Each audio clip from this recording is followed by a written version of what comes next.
Hi everyone! So recently I got asked about some subcontracting gigs that I've been doing, and the person asked me, what is subcontracting? So I thought I'd come on here and just share some of the insights from my experiences so far.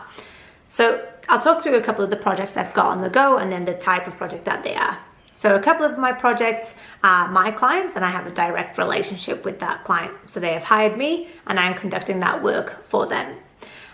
Whereas in other projects I'm working on, I'm the subcontractor. Now, essentially what that means is that there is less of a connection or accountability when it comes to the client relationship. So a studio might win a gig, or an agency might win a gig, and then they subcontract to bring in people like me, freelancers, in to help them.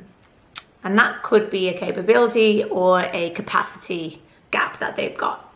I don't really get to know what the reasons are. I just know that they've reached out to me and they've asked me to work for them. Sometimes you have contact with the client, other times you don't. So in this instance with the studio, I met the client. I work very closely with all of the project team. So that would be developers, visual designers, project managers, the client themselves, subject matter experts, everyone. So I'm really an embedded part of that internal team. And they're my favorite types of subcontracting gigs. And then there's other subcontracting gigs where I don't meet the client at all. So that middle studio, that middle company that have hired me to help them, do all of the liaising with the client. And then they just tell me what tasks that they might want me to complete for them.